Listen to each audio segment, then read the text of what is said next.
Sebelum kita lanjutkan ceritanya, alangkah baiknya yang belum subscribe dulu ya. Dan jangan lupa like, komen, dan share ke teman-teman kalian.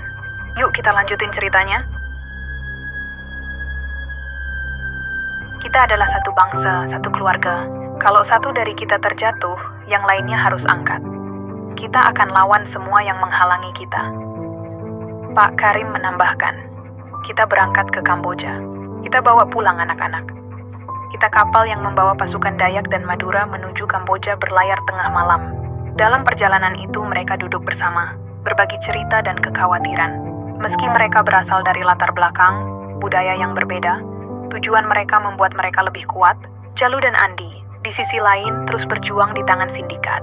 Mereka dipaksa bekerja tanpa upah, tubuh mereka semakin lemah. Jalu mulai kehilangan harapan, tetapi Andi terus meyakinkannya kita harus bertahan. Mereka akan datang untuk kita.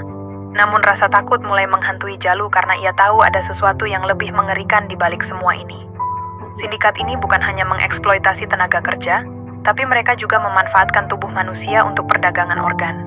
Setibanya di Phnom Penh, ibu kota Kamboja, pasukan pemuda Dayak dan Madura, dipimpin oleh Pak Danum dan Pak Karim.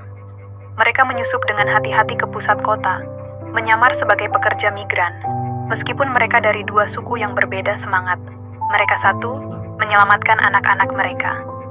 Mereka menyelidiki lebih lanjut tentang tempat di mana Jalu dan Andi disekap. Dari informasi yang mereka dapatkan, ada sebuah gudang besar yang terletak di pinggiran kota. Banyak TKI yang hilang dilaporkan berada di sana. Pak Danum berdiri di depan, sebuah peta besar yang dipasang di dinding menunjukkan lokasi tempat mereka akan pergi. Ini adalah tempat terakhir yang kami ketahui. Kita harus bergerak sekarang juga, katanya tegas. Pak Karim, yang mengenakan pakaian adat Madura, memeriksa pedangnya dengan penuh perhatian.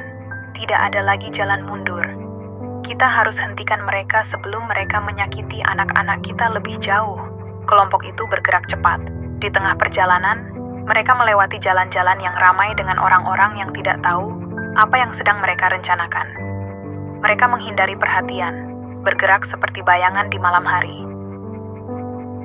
Begitu mereka sampai di dekat gudang, suasana semakin mencekam. Mereka mendekat dengan hati-hati. Pak Rimba memberi isyarat agar semua orang berhenti.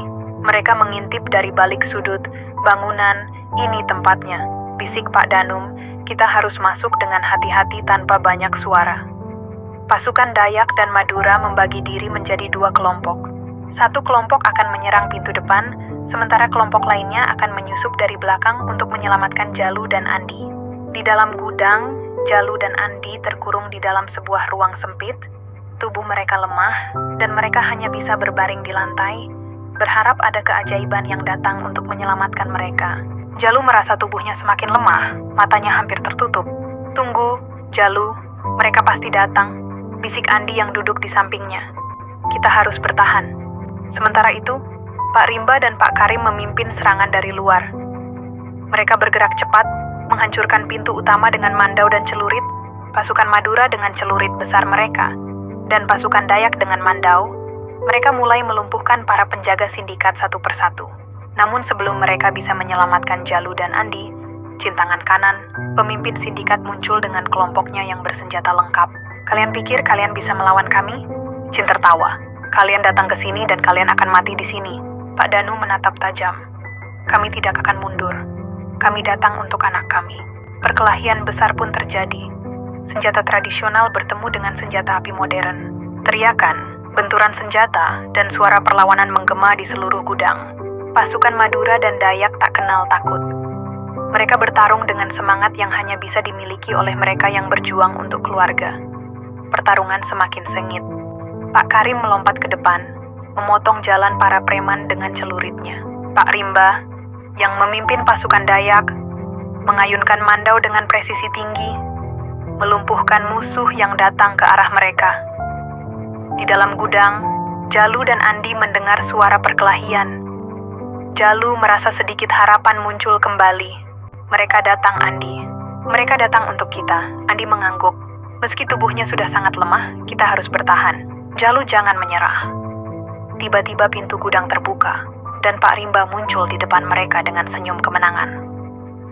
Kalian aman sekarang, katanya. Jalu dan Andi, meskipun lemah, merasa lega dan hampir tidak percaya mereka dibebaskan dari penyekapan. Tunggu kelanjutan ceritanya ya. Salam horor.